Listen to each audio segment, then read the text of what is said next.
Today we have Professor Vinod Diwan, who is a senior professor at Karolinska Institute in Sweden. Professor Diwan has more than 5 decades of varied experiences working across more than 60 countries, trained as a medical doctor, but then very passionately turned into a public health and global health professional. And though he has spent many decades away from India, he remains very much Indian at heart. Bhopal is his karma bhumi. He has did his MBBS in Bhopal and also has worked in Bhopal. So, it is very delightful to have him at Azim Premji University, Bhopal, to share his journey and experiences. Very welcome, Professor Diwan. Thank you very much. Thank you to be here and delighted to talk to you. Thank you. We can start with you telling us how somebody in early 70s who is becoming a medical doctor and then a surgeon chooses to go away from core clinical and dwell much deeper into public health and global health. How that journey and how that transition has been? Thank you. I think that's a very interesting question. It brings back my 50 years which I have lived. I trained as a surgeon here, although I had received high mark as a distinction in preventive and social medicine, but I didn't choose that. And the reason for that was that surgery was considered as a clinical subject and preventive social medicine was not a clinical subject. And after my MBBS and training in surgery, I went to Zambia, a country which is in Africa, and was posted as a district medical officer there. It was a district with 150,000 people, very large district with no roads and only Land Rover, a 4-wheel drive, can drive in and around there. And the hospital was about 150 bed, and there were 4 wards there for women, for men, for children, and maternity ward. So children's ward was full of children, of course. There were only 30 beds, but there were 100 children, and with 100 children there were 100 mothers. So there were 200 people in a 30-bed hospital. That means some children were sleeping on the bed, some under the bed, some sharing the bed. And one of the issue these children had, I would say about 90%, that they had complications of measles. And measles is a mild disease in rich countries. It didn't cause any harm in general. But in poorer countries, it can cause, because of the complications, death and destruction. That was the situation, and that these children were very sick. We tried our best, but many children died, and often children died in the night, and a mother would cry, the other mothers would join in, and there would be a big noise. And I lived about 250 meters from the hospital, and in the first weeks I woke up, and I asked next day what had happened, and they said that this child or that child had died, and so on and so forth. This continued, and it had a severe effect on my psychology that I couldn't sleep. It's a difficult situation for a 26, 27-year-old. I was young, not experienced, and every night I just waited for that some child would die, the mothers would cry. In the middle of this, in 1976, pre-Alma Ata vaccination program was started in few districts in Zambia. My district was one of those, and we were able to vaccinate more than 90% children. This story is long, there's lots of implementation problems, so on. I will not take up here, but we vaccinated, and one of the effect of this vaccination was that the children's ward was empty. I noticed that because that was very obvious. Of course, I was very happy. Not only that the children's ward were happy, children's ward was empty, but because I could sleep also. And that changed my whole attitude towards public health. I thought that as a surgeon, I can save one or other life, but as a public health professional, I think I can contribute thousands or hundreds of thousands or millions also. So vaccination is a very important issue for children, even for adults also, and vaccination saves life. That's what I learned, and that's why I then started to educate myself on epidemiology. I did a master in public health from Seattle, University of Washington, and then I went to Sweden and did a public health degree, a PhD there, and that's how I changed my profession from being a surgeon to a public health doctor. Yeah, that's quite an insightful transition. We see similar changes in India also. At the time of independence, we had around every fourth child was dying before its fifth birthday. Child mortality was 250 per thousand, which has now come down to around 40 per thousand. So less than 1% children are now dying before their fifth birthday. But the difference between haves and have-nots have not reduced. So when we say average is 40, our well-off, wealthy families and upper caste general category may have child mortality rate of 20, but scheduled caste, scheduled tribe, poor section of society may still have high child mortality. So how do you see, a lot has been done in India, and of course globally, you can share examples from other countries also. On an average, our health outcome has improved in last 70-75 years, especially through a lot of developmental cooperation across countries, rich countries helping the poor countries. But within countries, there is an inequity. The disparity of health outcome is also very large.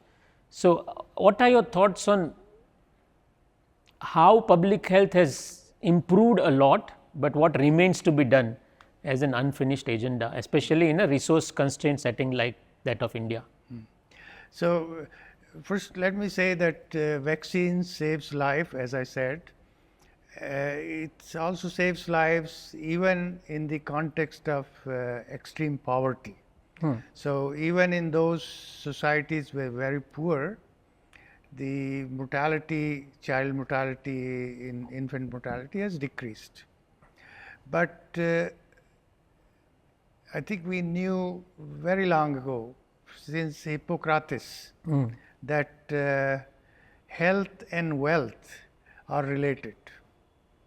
So if you look at my colleague Hans Rosling, who is no more now, but he showed in year 2000 and later that wealth was very much related to health.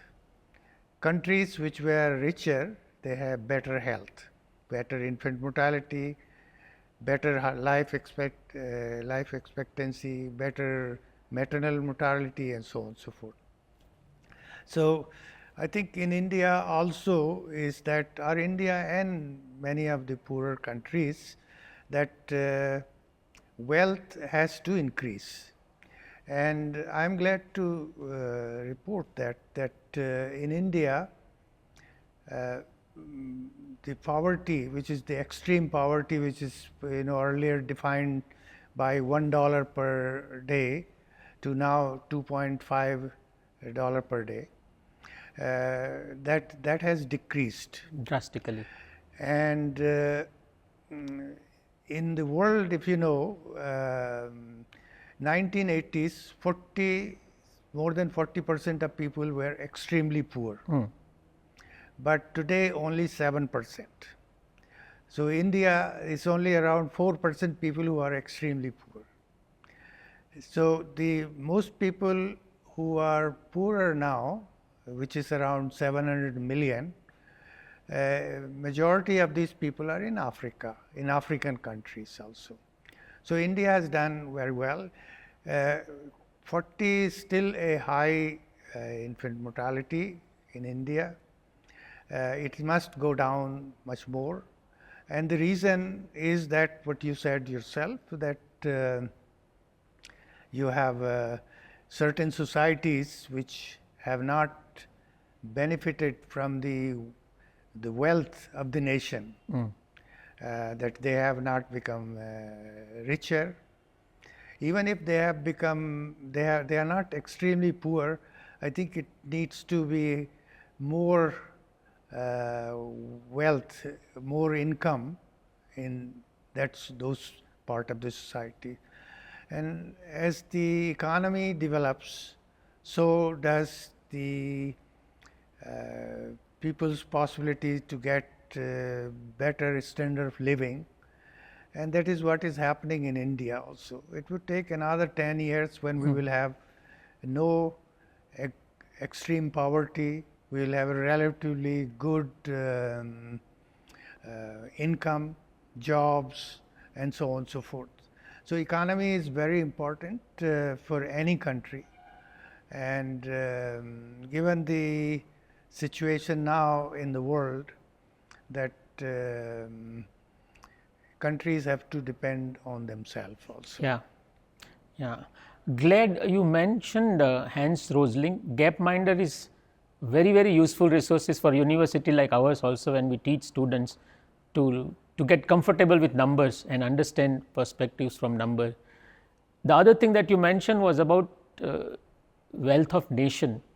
That brings us to the idea of redistribution of wealth across the globe and within the nation.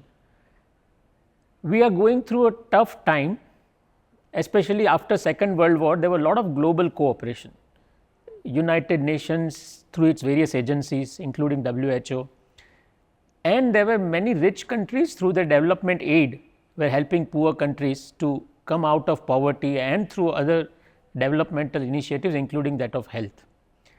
In last decade or so, we saw that getting reduced heavily, especially in last couple of years. There is a huge tension of reducing development aid across the globe, which leads us to ponder over how within 70 years of Second World War and creation of WHO, we have come to a phase where we are again saying countries need to develop their own resources.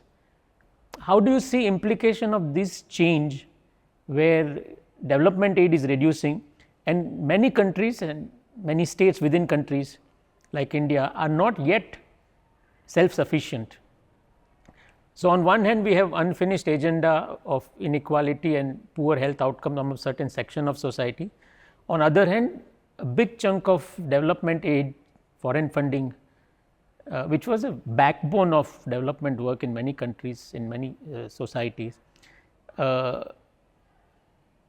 In the times to come, how do you see this changing, and what needs to be done by countries like India? So, if you look at a little bit from a historical point of view, if you in 1940s, 10% people were living well, 90% people were sick, destitute, poor, underdeveloped. And these 90% people, most of, I would say 99%, were the ex-colonies. And so colonization had, of course, extracted so much wealth from these countries, and certain other countries, those which are not rich, which are not poor, they got rich. So that disparity started, with 400 years of colonization. In the last 70, 80 years, so some countries made progress. For example, South Korea, Malaysia, some of these called the tiger economies, which made progress.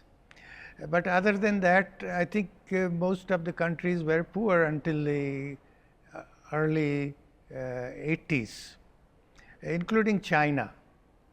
In China, political change started where the philosophy of creating wealth was redefined. Deng Xiaoping, who is one of the philosopher, Communist Party leader also, who said that it doesn't matter if the cat is white or black, as long as it catches rat. Right.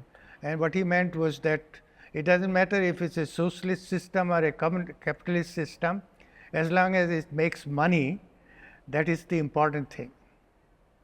He also had many other things to do it, but this was also what changed the China. And China's rise in last 30 years or so gave tremendous hope to the world, because it was possible that a very poor country, China had a per capita income of less than 500 in 1970s, now has a second largest economy, that it was possible that countries can develop also. And that has made many countries, including India, to strive for better economy, better health also. And that contributed that we became a little bit better. But in last few years, as the so-called development aid has reduced, it has had an impact on many countries. We do not know exactly how it will play out in next 5-10 years. But in general, if you look at countries which received very small amount of aid per capita, they have developed better compared to those who received very high amount of aid. They did not develop so much. You can give example. I don't want to mention the countries like that, but I think that is in general that aid was aid is it's a kind of a band aid, and because aid is a post-colonial construct, because as I said that countries were poor, destitute, underdeveloped, so rich countries wanted to do something, and they said, okay, we do it little, because even if a country gave 1%, it's very little compared to what was needed. So aid was never a solution for development, and so the aid did not have a much effect on development as such. On the other hand, also aid, as it was a colonial construct, it also had some characteristics of colonialism. For example, superiority. Those who are giving money, they thought they were doing good things, better things. So the others who are receiving, they felt a little bit lower. And that has an effect, because a country develops when country feels proud in itself. A individual develops when a individual feels pride in self also. So I think aid had some positive effect, but it also had negative effects. And as aid is decreasing, It should, of course, affect because it's now decreased in a very sudden manner. That has an effect on countries to how to plan and so on. But it seems that most countries are planning to replace what aid was giving. Also, that if a country gave, say, $1 million to another country, not all money came to that country. There are different estimations. United Nations have said that only 30% of money reached to the people who are targeted. Recently, the Secretary of State from USA said that US aid money only 12% reached to the people. So very small amount of money reached. There were middlemen in these institutions, experts, NGOs, and so on, so which has taken the money, rest of the money. So it seems that the countries which are affected most are in Africa, which has had. But even they are trying to make space from their own resources to replace what was meant from the rich countries. India has never been dependent on aid. Per capita, it had very small amount of aid. It's the same with China also. And that has a positive effect also. US aid, for example, had no effect on China now when they stopped it. Many other countries also. I think Indian resources are much more now in any way. So it has no effect on India. But the most important thing what you said about that we should be self-reliant also, I think that is the philosophy for development. Self-reliance means you use your own resources effectively and efficiently. And when you have other people's money, you are a little bit careless. And so if you have your own money, I think you use it much more carefully. And I think that decreases pilferage, corruption also to an extent. And given the technology now, I think corruption is decreasing. So self-reliance is a very strong ideology. It's an ideology for development, and all countries should follow this. What they can do themselves, both in healthcare, health, in economy, in industry, what they can produce themselves, I think they should do it as much as possible, and also collaborate with other countries what they cannot do it themselves also. So there is still scope of collaboration, but if you are not reliant on your own resources, I think you will always be dependent on other people. And if you are dependent to a degree where large amount of resources coming from outside, then you will never be free.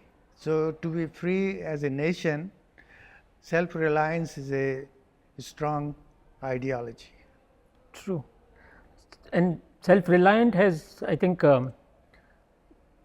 two dimensions. One is if we can increase our tax to GDP ratio, so government has more money to spend on development, but also private philanthropy, where big players can take up big chunk of development expenses rather than thinking of an outside aid to come in and help.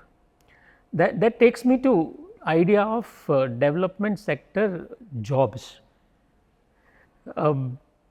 Your big involvement through many projects had an element of training and capacity building of local professionals in many universities across Europe, so that they can eventually go back to their countries and improve the country's own capacity. How that experience has been, in terms of rather than relying on expertise which comes from outside and then goes back, building local capacity through collaborations and then improving capacity of the countries, especially in resource constrained settings. About self-reliance, is it? So, I am saying one idea of self-reliance is about finances. Philanthropy. Okay. So I think this is very, very important that the philanthropists are the people from a country or from a society must give it to society. That's very important. The reason is a philosophical also. Human being is a social animal. If I, Dr. Trivedi, I give you some water and some food and put you on a boat in the Indian Ocean, and I say that, okay, now you go and make money. You won't be. I think you need other people to make money. Philanthropist like Bill Gates, he made his money through Microsoft, If you don't buy his product, he will not be rich, The same way, whatever we are doing is, we are doing with our competence and capacity, but without people, we are nobody. We have to, there should be other people around us.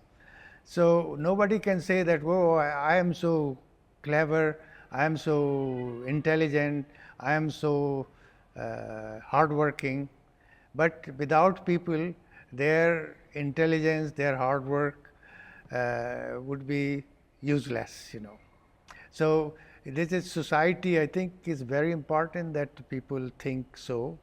In your daily work, whatever you are, you're probably not giving money, but something you are giving, And so doing something good for the society every day with your people you live with, your family, and so on.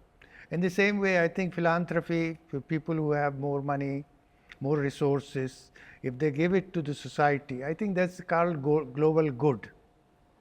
You're doing good for the others, And that brings happiness, Dalai Lama, in his book, How to Be Happy, I think he gave an example that a man, older man, fell down on the street and somebody went and helped him get up, and the man who helped him, he felt very happy for that 5, 10, 20 seconds, This is how the happiness works, So doing good to others is also doing good to self, So it's both doing good to others, but you are going to be selfish also, because it makes you feel good. So philanthropy, I think, is a important part of the society, and I think more people should. Even if they don't give money, I think they should give their time or energy or ideas and so on for the betterment of the society. Yeah. And nobody should think that, I'm above the society, because nobody is without society. You're nobody without society. So that is, I think, the other question you asked about the training and so on. I think I can tell you a instance. In 1996, I came to India at that time, and I was working for the European Union, and I was in my 40s, and as anybody who's in the 40s, they think about their motherland and go back, and so I was also thinking that, I should go back to India and so on. That time I was professor in Sweden. So, but I met a ambassador. He was ambassador of India to US, and I mentioned to him that I want to come back. What do you think about it? And then he asked me, why do you want to come back? I gave the same reasons that, oh, well, this country gave me so much, and then so I should come back and give it to Mantra. So he said to me that, okay, yeah, that's a nice thing, but why don't you come to my house? I'll invite you for dinner, and then we'll talk. So I went to him and I talked to him. And he asked me again the question, and I gave him again the answer. And then he said to me that, well, don't come. I said, why? He said that you are in a university where you can do much more good to India than if you come to India yourself. So I said, how? He said, well, your university is a world-class university. You can train people, you can bring research, you can do research, you collaborate, and so on. So 1996, 97, I started the collaboration, and I took his advice. I did not come back, but I am in India since then. Almost every year, several times a year, I have come. So training, I think, is an important issue. I've been working with 60 different countries, with training. Karolinska Institute has done that very well.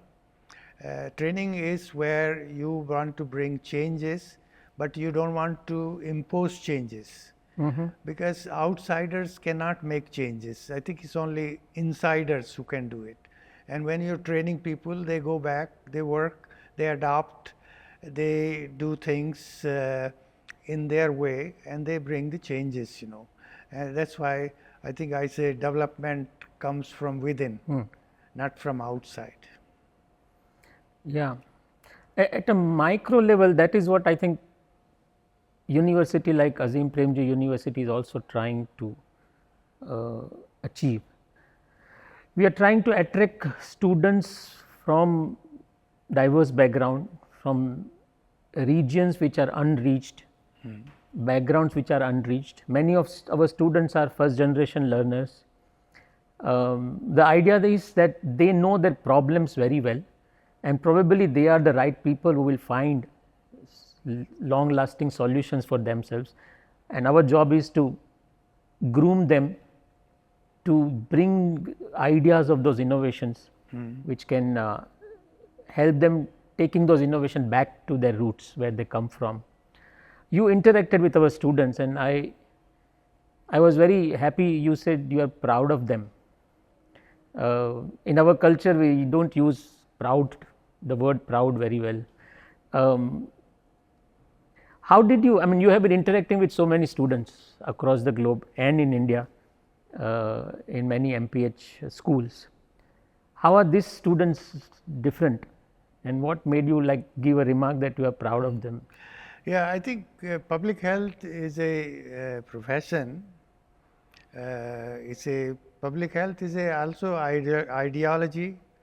It's a philosophy that takes in consideration health, of course, and health for everyone also, because equity, equality, access, these are part of the public health, and I was proud of your students because they choose as their education in public health, which I did not do it when I had a chance. I think I mentioned earlier that I got a distinction in public health, PSM used to be called, but I did not choose that. Later on, I realized that was, a good thing to do. So we put too much emphasis on clinical medicine. That means cure. Cure also has its place, but prevention is the most important thing. Prevention is better than cure in any situation. So that's why I am proud of those students, that they choose to be public health professionals. And discussing with them that they have clear idea that why they choose this and what they want to do it. whether they do it in their own community, outside, wherever. But I think your institution is at least providing that instrument, tools to them to become a public health professional.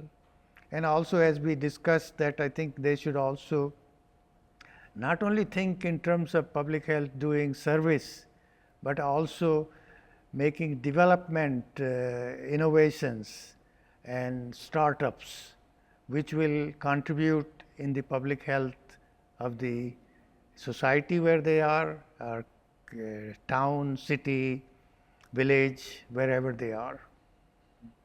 My last point is something that I have been struggling with, and we have discussed in current stressful financial situation, global financial situation. The well sought after UN jobs, for example, are dwindling. There are not many. Many jobs in development sectors were foreign funding driven in India. They are reducing. People in their 20s, when they want to develop career in development sector, they are insecure.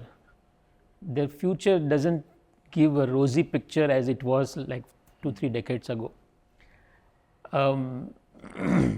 But this is also the time where we need such people the most.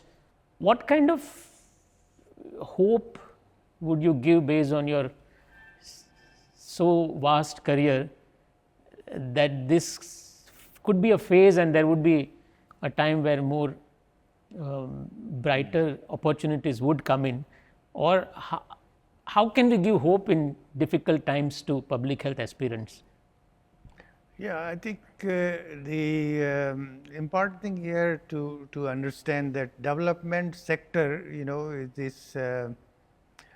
this is something which was created by the aid, these were rich countries, and as I've said earlier that it's a colonial construct. So I think in Sweden we don't say development sector in Sweden. Okay. Whereas somebody would come to India or some other African countries or so, and they say I am in development sector. In Sweden nobody would say I am working in a hospital, where therefore I am in a development sector. So I think that terminology is maybe we should get away from that, the development sector. The other thing is that the United Nations, I am not an expert on it, but what I have seen it over the years is that the United Nations is not representative. It has not taken in consideration the development in the world. It's a different world than what it was in 1945. True. So United Nations is toothless now. It doesn't have so much impact. So United Nations can't even stop. They cannot stop a war, which was used to be 25, 30 years ago. United Nations. So they have lost quite a lot of credibility and so on. And so the countries are also getting disappointed by the United Nations, and that's why the funding of the United Nations is being affected, and that's why jobs in the United Nations and so on. So in general, actually about 600,000-700,000 people lived on these so-called development jobs in the world.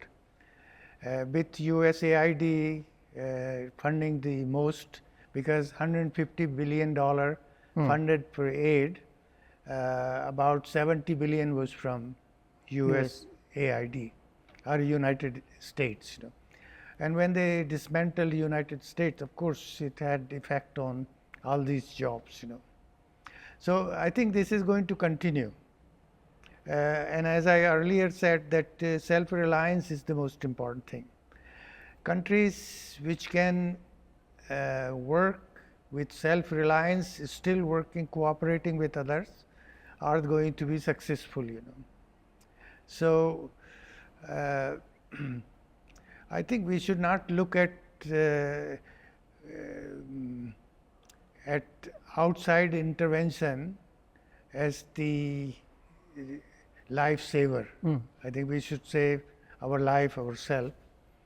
Outside, I think there are things which can be, which we cannot do it. We must take it from outside also. I tell you about one student which I have had. I was a mentor of him. He did PhD in HIV. And at the end of the PhD, I asked him that how much of your work did you do it in India and how much did you do it in Sweden? So he said 95% I did it in India and 5% in Sweden. But then he added that 5% was very important because we couldn't do that in India. So I think this is the same way. I think we should do what we can do ourselves here, or I would say the countries should do what they can do it, because unless you try, you don't know you can do it. So you must try. And if we are dependent on other people all the time, then I think we will not find our own resources, our own strengths.